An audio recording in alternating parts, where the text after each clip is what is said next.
In this video, we will identify the substance of a gene.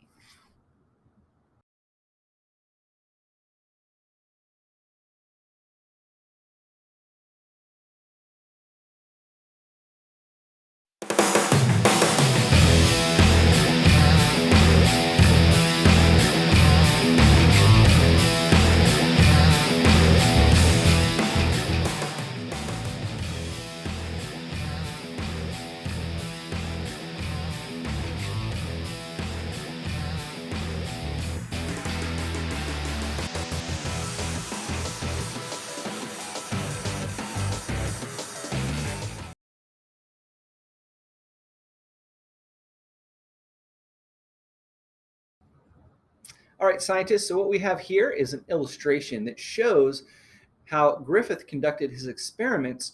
So what we have is in the first Petri dish, Griffith had some disease-causing bacteria. We're going to call them S-type, okay? He injected the S-type bacteria into the mouse, and the mouse died from pneumonia. And then he took another bacteria, which was a harmless bacteria. We'll call that R-type. And he injected the R-type into the mouse, and it had no effect on the mouse. The mouse lived, no problems. So then he took the bacteria, the S-type bacteria, which was the deadly strain, and he killed those bacteria using heat. And you see that here with the Bunsen burner heating up the solution that has the bacteria in it, the S-type bacteria. So when he injected the heat-killed S-type bacteria into the mouse survived, no ill effects. So then he combined both the heat-killed S-type with the harmless bacteria type. So one was non-living, dead bacteria. The other was living bacteria. And he wanted to see what would happen. Well, as you can tell from the illustration, the outcome was a dead mouse, just like when there was S-type. So that was kind of confounding to him because you would think that only the living bacteria could cause death. So was it the bacteria that was causing the mouse to die at all? Well, it seemed to be the case with the S-type bacteria, but it wasn't the case with the R-type bacteria. So Griffith came up with another idea that maybe somehow the deadliness of the S-type was somehow being transferred to the R-type and converting or changing the R-type into S-type bacteria, causing the death of the mouse. So we're going to investigate that a little bit further as we go along here. So in this experiment, which strain of bacteria caused the disease? It's important to keep these straight. Of course, it was the S strain or the S-type. Okay? And so what happened when the heat-killed S strain was injected into the mouse? Well, that deadly bacteria was no longer deadly. But then what happened when the heat-killed S strain was mixed with the harmless R strain bacteria? Well, as you can see, the mouse got sick and actually died. So the word transformation is going to come up a lot, and that word means change. So why do you think Griffith tested to see whether the bacteria recovered from the sick mice in his last experiment would produce smooth or rough colonies in the petri dish? See, that's what the letters stand for. So the smooth type bacteria would actually cause death and disease and death. The R-type bacteria was rough, but it did not cause disease or death. Okay? So again, the question I'm asking is, why did Griffith test to see whether the bacteria recovered from the sick mice in his last experiment before they died would produce smooth or rough colonies in a petri dish? Well, he wanted to determine whether the substance transferred from the heat-killed bacteria to the R strain bacteria was inheritable. So let me ask you this.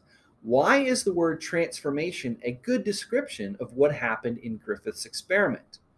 Well, what Griffith figured out was that one strain of bacteria actually transformed or changed into another type.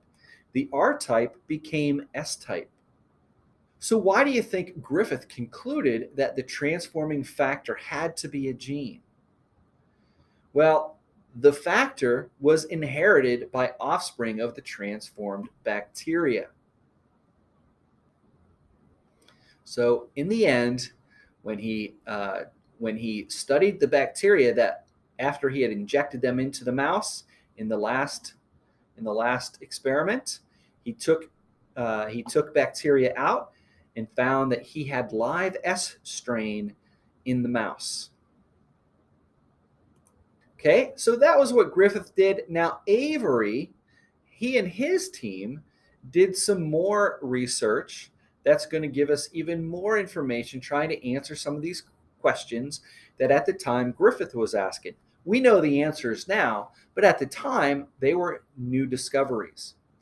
So scientists discovered that the nucleic acid of DNA, which is what DNA is, it's made up of nucleic acids, they found that it stores and it also transmits genetic information from one generation of bacteria to the next.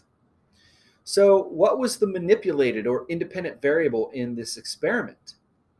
Well, if you read about Avery's experiment, then you might know that the type of enzyme that was used to treat the extract from the heat-killed bacteria was the independent variable in his experiment. So it's important to realize that only one enzyme was used in each experiment in order to be able to tell which one had the effect that they were looking for. So what was the responding or the dependent variable in this experiment? Well, the dependent variable was whether or not transformation actually occurred. So what could Avery conclude from the results of his experiments? Well, he found that DNA stores and transmits that genetic information. On the board is his results. So by observing bacterial transformation, Avery and other scientists discovered that the nucleic acid of DNA stores and transmits genetic information. So by observing bacterial transformation, Avery and other scientists discovered that the nucleic acid DNA stores and transmits genetic information from one generation of bacteria to the next.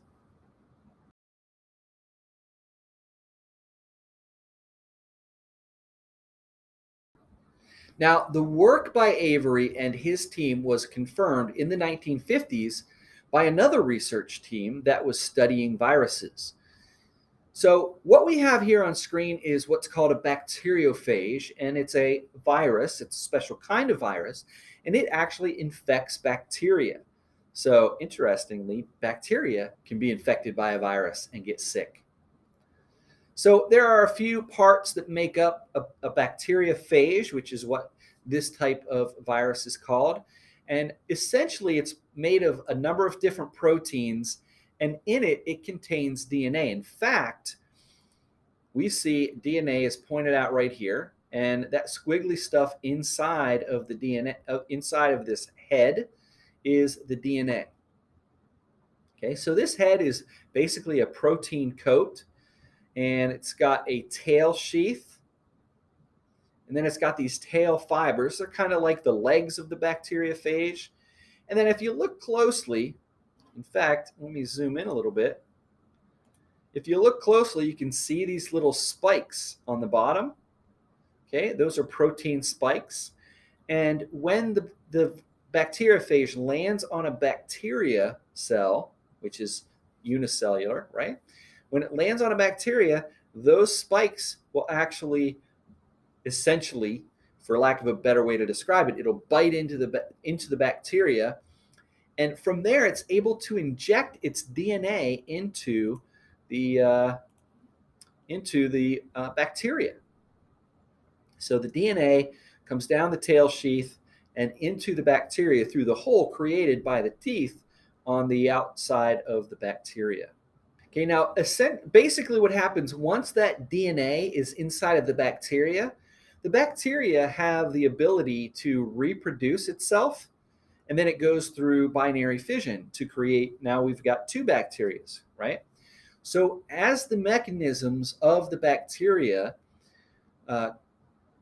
replicate DNA and produce the proteins that the DNA provides the information on how to build for, the DNA from the bacteriophage will actually be recreated as well. So essentially, when the bacteriophage injects its DNA into the bacteria's cellular mechanisms are going to recreate more copies of that virus. Essentially, what the bacteriophage's DNA contains is the information to recreate itself. In fact, that's what the DNA in your cells contains, is the information to recreate you. Now, you might wonder, well, why don't I grow like millions of me? Every cell that divides should grow a new me, right? Well, cells specialize. So once they're specialized, they only read portions of the DNA that they need in order to do the functions that they're specialized to do. So that's why you don't get more mini-me's of you. But bacteriophages, they inject their DNA into the bacteria and they get many, many mini-me's recreated, but they're full-size mini-me's. And eventually, there'll be so many viruses recreated inside of the bacteria that the wall of the bacteria, the cell membrane of the bacteria, will actually burst open. And of course, the bacteria then dies.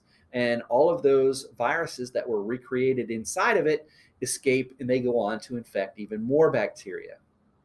You can literally have hundreds of new viruses burst out when the cell splits open. All right, so now we have some more experiments.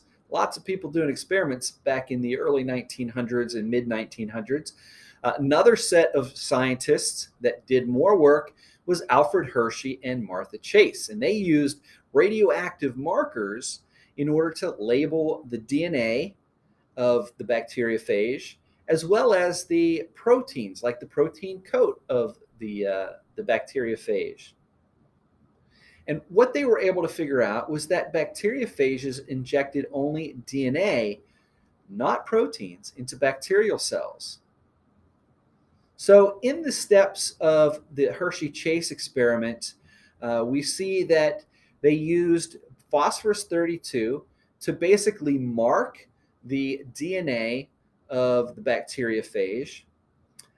So basically, that particular element will kind of stick to the DNA. They use sulfur 35 to mark the protein coat and the tail fibers that are made of a different type of protein, not made of nucleic acids. So phosphorus 32 sticks to the nucleic acids, which is DNA, and the sulfur 35 element would stick to the proteins that make up the outside of the bacteriophage.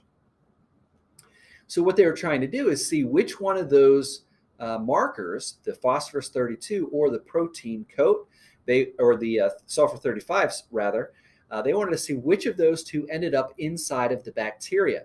So by marking them with radioactive material, they could actually detect which of the radioactive materials was now inside of the bacteria. They mark the DNA, they mark the protein coat, they allow the phages to infect a bacterium. So you see each different bacteriophage injecting different bacteria. And then they tested for radioactivity inside of the bacterium. So with the bacteriophage who had its DNA marked with phosphorus 32, they found that phosphorus 32 inside of the bacteria.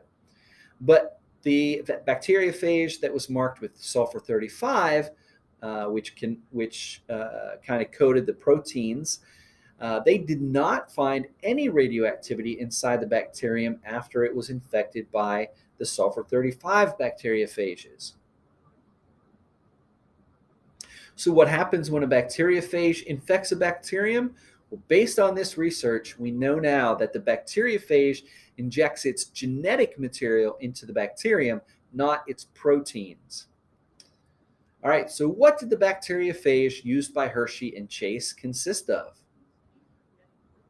Well, it was made of protein and DNA. Okay. Now, Hershey and Chase, they were trying to find an answer to their experiment about whether or not DNA or the protein is what transmits genetic information. They still weren't sure, and this is in the 1950s. So it wasn't that long ago that we started figuring out a lot of this stuff in terms of how genes are inherited, how diseases are spread, and things like that. So I would challenge you to really closely analyze Hershey and Chase's experiment. Ask yourself, what are the independent and dependent variables in the Hershey-Chase experiment? And what are some possible control variables? If you want to think about that and try to come up with an answer before I give you the answer, go ahead and hit pause now. All right, now assume you've hit pause long enough to come up with an answer. The answer to the question of what are the independent and dependent variables in the Hershey-Chase experiment and what are some possible control variables? Well, the independent variable is the substance that was labeled DNA or protein. And the dependent variable is the presence of radioactivity in the infected cell. So an example of a controlled variable is the amount of time that Hershey and Chase waited for the viruses to infect the bacteria. So Hershey and Chase's experiment with bacteriophage really confirmed Avery's results, and this convinced a lot of scientists that DNA was in fact the genetic material found in genes, not just in viruses and bacteria, but in all living cells.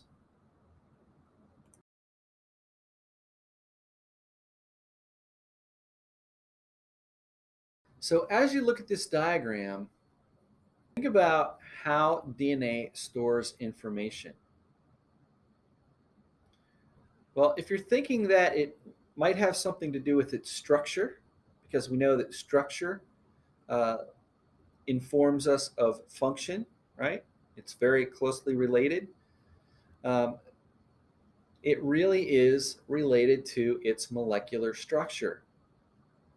And so we need to think about why it's important that DNA can be accurately copied.